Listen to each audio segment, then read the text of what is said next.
this land, the Gadigal people of the Eora Nation, and pay my respect to their elders, past, present, and future. For those who don't know us, there are two artists here. It's a double solo exhibition. My name is Tetiana Koldunenko, and that's my friend and very talented artist and photographer, Elena Levkovskaya. We met each other quite a long time ago, but we started to exhibit together 2 years ago when, you know, what happened. And during this process, we found that for us it's very healing process to paint. Because we were selling, we were fundraising a lot. But actually the painting, the focusing on something beautiful was healing for us. And we got a lot of harmony and a lot of positivity from it. And we hope you can, we can charge you with our positivity, with our brightness, with our colorfulness. And I hope you will carry this positivity with you home. I would like to say a few words about Elena. She is a very accomplished artist. She is a photographer, and as a photographer, she has been listed as 30 best photographers of Australia in 2018. She's not only a photographer, she is also a painter. So when she works as a painter, that's her artworks on this wall, and that's oil painting done with a palette knife. Maybe she will talk later about her technique. And I work as a graphic designer, illustrator, and also an artist, and my works are over there, the acrylic and texture paste. Both of us are doing textural art, but in a different way. I work from white on white sculptural base, and then I use a lot of color on top. And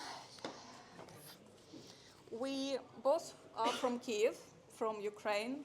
We came quite a while ago. And here's the photograph. And this star is Emilia, the daughter of Elena. I came 13 years ago, and Elena came 7 years ago. And for our European eye, for the strangers, Australian nature is extraordinary. It's absolutely wonderful. It's so different. It's different in colors and shapes. It looks alien, and it looks fascinatingly beautiful. And that's what this exhibition about. We were studying this nature. We were trying to learn it and to connect to this nature, to go back to the roots, to the nature. And the whole process of this exhibition took us 1.5 years. So that's the result. You can see the different varieties of native plants. My bird eye view and Elena's very close up look. And we are absolutely lucky to have Alan as our friend. But Alan is actually a very legendary photographic historian.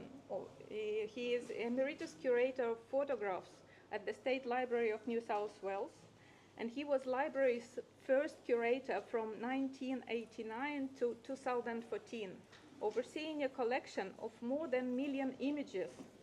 Career highlights include identifying the daguerreotypes of Australia's first photographer, George Goodman, and elevating previously unrecognized photographers such as Sam Hood and George Keddy to the canon of Australian photographic history. He wrote a history of Australian photography from 1842 till 19, which won the inaugural Australian Heritage Award for publications. He also won a Churchill Fellowship to examine Australian photographs in British institutions and spent 18 months touring New South Wales during bicentennially copying photographs for the State Library. Alan has written 6 books, 14 catalogues, and been responsible for 20 exhibitions on aspects of photographic history and photographers. And Alan remains a keen photographer and now a keen supporter. Lucky us. Thank you. Okay. It's great to look out and see so many friendly faces and ones I'm familiar with. This is wonderful. Now, I've known both of them for some time, and I have to say, I knew them first as photographers. That's how I'm involved, and I'm pleased to say they're friends. Now, I did spend 25 years as curator of photographs at the State Library of New South Wales, and I saw many photographers in that time. Elena, I first saw in 2019, the 15th of February at 5:14 p.m. Now, no, Rain Man isn't here. It's just that I took a photograph of her. And digital photographs today have much embedded information in them. And here's the photograph. Oh my God. Okay, here's the photograph.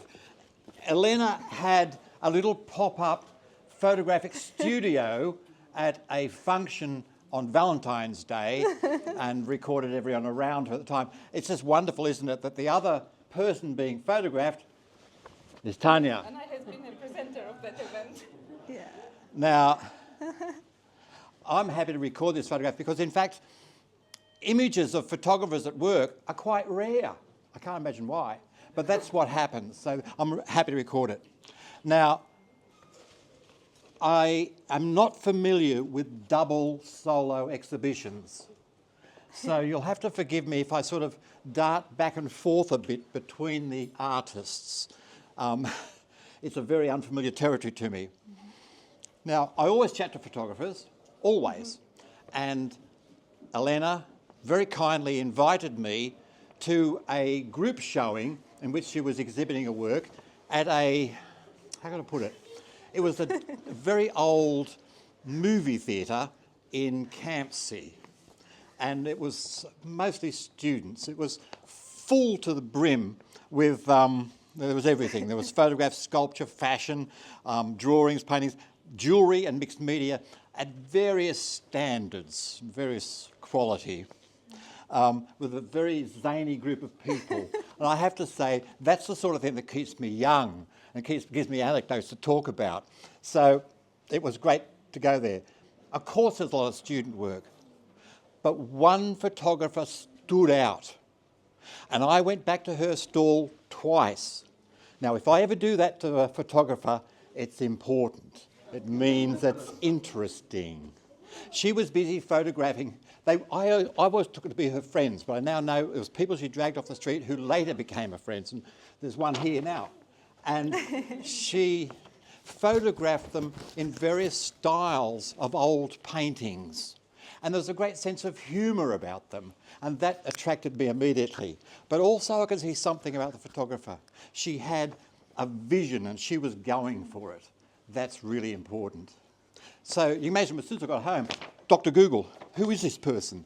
And up popped top 30 photographers of the year for young photographers in Australia.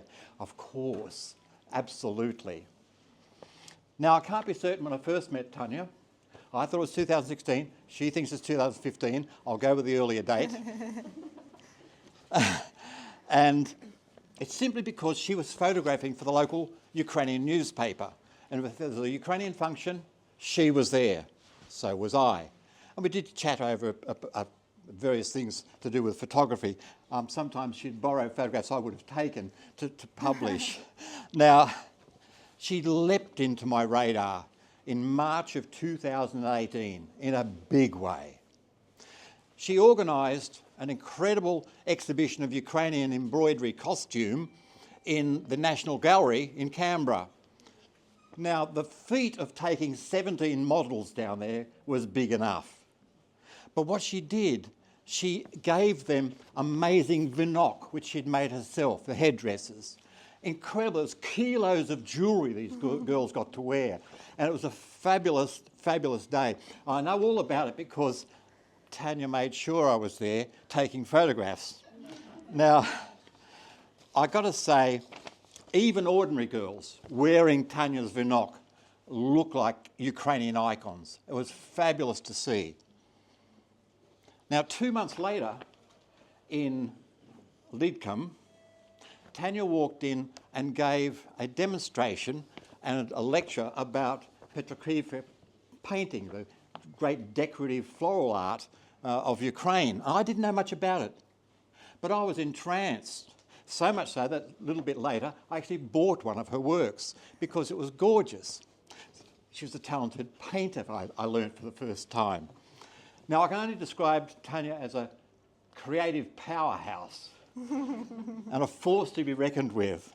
It's not surprising that she and Elena are two of the driving forces behind the True Blue and a little bit of Yellow collective of Ukrainian artists who have exhibitions throughout Sydney, and over the last 2 years, several dozen, raising money for the people of Ukraine. Thank you. Fabulous thing.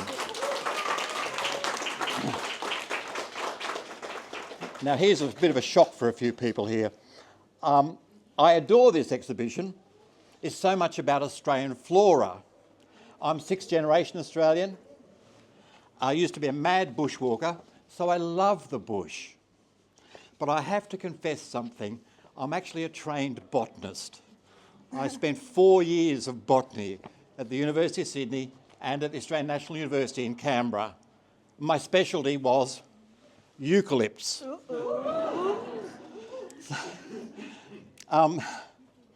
Much to my mother's disappointment, I didn't continue in the chlorophyll world.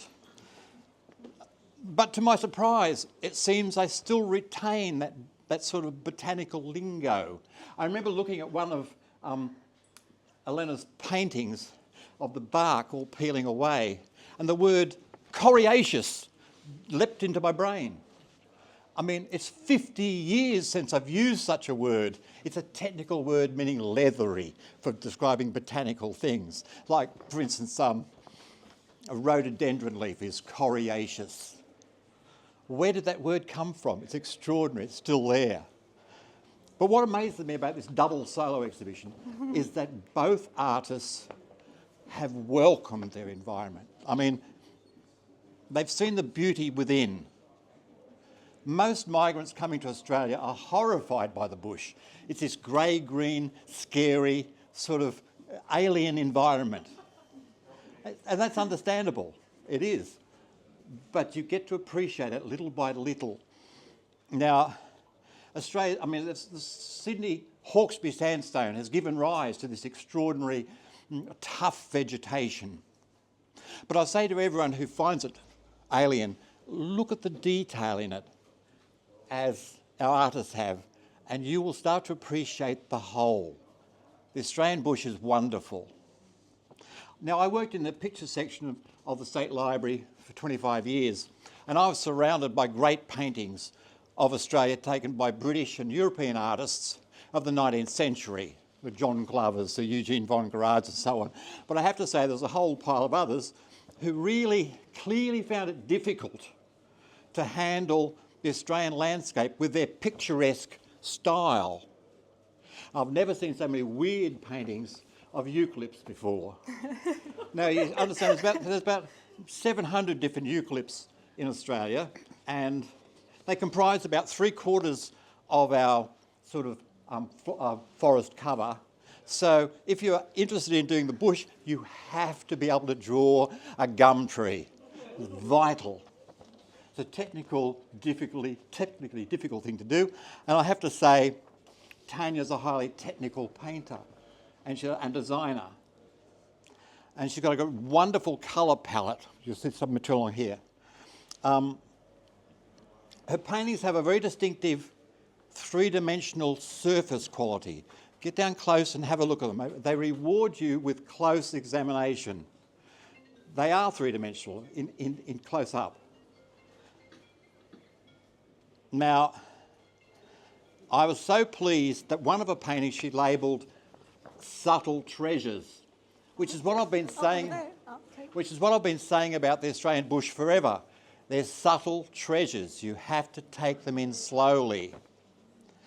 Now, I'm not sure though whether her small painting over here, little round one in the bottom of 3 round ones, the last one at the bottom, I'm not sure if she knew that her small painting of a West Australian flowering gum, Corymbia fisifolia 2023, would become this year's Eucalypt of the Year. Wow. Oh, Now that's a selling point, okay? Now I still think of it as Eucalyptus fusifolia because my botanical training finished before the change that took place in eucalypt, where they split it, moved some of eucalyptus into Corimbia. Now, I'm not going to go into all the taxonomic problems of Corimbia, eucalyptus, and Gophora. It's a quagmire you don't want in, because I know that plant pathologists are about to lift Corimbia into another place. So that's another, hey, I was into botany for 4 years, okay? I've got to get some of it out. All I can say is Shakespeare got it right. A rose by any other name. I don't care whether it's Corimbia or it's eucalyptus, it's a damn fine flower. Now, I'm always pleased. I'm not just pleased, I'm absolutely over the moon when somebody shows me something I haven't seen before. Someone sets me back on my heels and makes me look. And Tanya did that with this extraordinary image. Actually, Tanya, hold it up. Let's see it. The price will go up. Which side? Now, Light from Within 2023. Its blue tones reminded me of an incredible 19th century photographic technique called cyanotype, which is the forerunner of the sort of today's architectural blueprints. It goes back to the middle of the 19th century. Now, people in the forest rarely look up at the canopy, and Tanya has here. And it's illuminated from underneath, I probably think from a campfire or something. But it reminded me of an event that took place in my life. I was in the bush, down in Tasmania with my wife, and a violent electrical storm took place. We were up on a hill, in a mountain range area, and we were in the firing line. It was incredible. The bush lit up like that at night. It was incredibly scary. And in fact, my wife refers to it as a Jurassic Park moment. It was amazing. So this image is seared in my brain. So, Tanya, thank you. It's a great image. Now, with the courage of youth, Elena darts across painting, photography, and even video. And it's great to see. You must see this mysterious video, by the way. It's quite extraordinary. I loved it. Thank you. Her paintings also have this three-dimensional quality. I mean, you can see it here. It's incredible. And I just found out how many palette marks she made on the last picture down there. 180, 90, 100, 196. 196,000. Some painters are, what's the word? Dedicated. And it's just look, I've never known a sane painter. I've never known a sane photographer. They're all extraordinary individuals who do wonderful things, things that make us look. Now, her paintings of this series here, The Manifestation of Healing, have that three-dimensional effect. And you can imagine, given my background, how much these appealed to me. Because, I mean, I'd seen some of them before, but I never knew at the time they had a philosophical basis to them. Elena wrote about them, and she said something extraordinary. They're a reminder of when you're feeling down, you aren't falling apart. You're falling into place. And that stuck in my mind. It's a great thing to say. For trees, it's a natural process to lose bark. Exfoliation of eucalyptus is quite common. Sometimes they show you things of the past. For instance, up here, there's a wonderful one in which you can see the previous year a scribbly bark moth had left its wanderings all over the bark in this crazy calligraphic sort of madness. And that scene knows something about the history of that tree. Now, her Breathe In and Breathe Out series It's hidden. is hidden. It's hidden. And it's all little gumnut babies. I don't know if anyone was brought up with May Gibbs and, Snugglepot and Cuddle Pie, but, the gumnut babies have these crazy little hats on, a lovely sort of, hello, it's coming out of the dark. Basically, it's what we call the operculum covers of a eucalypt flower. There You're you talking go. about these Those labels? ones. So this one is breathe in and breathe out. Yeah. Yeah. And in fact, if you, the morphology of sort of eucalypts, it's all to do with the operculum cover, which is that little hat. Don't worry about that. Now, of course, her photographs, and of course that was how I first met her photographs are beautifully envisaged, they're beautifully taken, and they're beautifully printed. I mean, they're just gorgeous. And I wouldn't expect any less. They're fabulous, thank you. Now, it reminds me about gorgeous, make sure you get a copy of the catalogue. It's terrific, it's full of all sorts of great things. Now, unlike their 19th century counterparts, Tanya and Olga have welcomed their new country. Both have realised the healing power of the bush, and Elena even wrote of her work, embrace changes, manifest healings, and celebrate new beginnings. With that sage advice, I'll say thank you for coming and enjoy this show. Wow. Oh, more importantly, if you like something, buy it, because it won't last forever. Okay. I can tell a couple of words. There are just a couple of words left. I would like, first of all, to express my gratitude to each and everyone who came tonight. Thank you so much. Thank you. I really appreciate it. I'm so glad to see you. And you were talking about double solo. Well, it's actually generally believed that double solo or two-person exhibition is not so, well, it's complicated to organize. It's not that easy. And you know why? It has to be balanced. Yes. So artists have to be on the same page. All of their works have to, to align and to enhance each other on the walls. So it can be like a harmony in the gallery and between artists as well. So I'm very grateful. I'm so happy that today I'm standing together with Tetiana and she's by my side. And Tetiana is an incredible artist and such a great friend. And Elena, thank you so much for your wonderful You're words. welcome. Oh my God. So thank you so much. Thank you. And I can talk a lot about my artworks. I'm not going to do it right now. All I want to say today is a big thank you. And thanks to our families.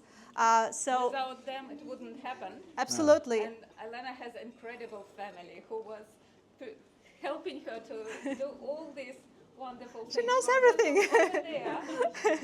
With the help of her family, she visited 5 different national parks, carried the furniture on top of the mountain and made photos. And a great model another time. Yeah, thank you for being my model in extreme conditions. And her wonderful husband, Vasil, who was carrying all this furniture. And you know what, cameras. Vasil? In my heart, I dedicate every single exhibition to you. Wow. Whoa.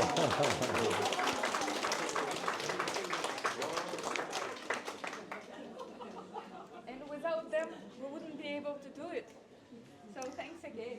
Enjoy the show. Thank you. Alcohol. Yay! Elena, well, I've got to say, Olga, it's nice to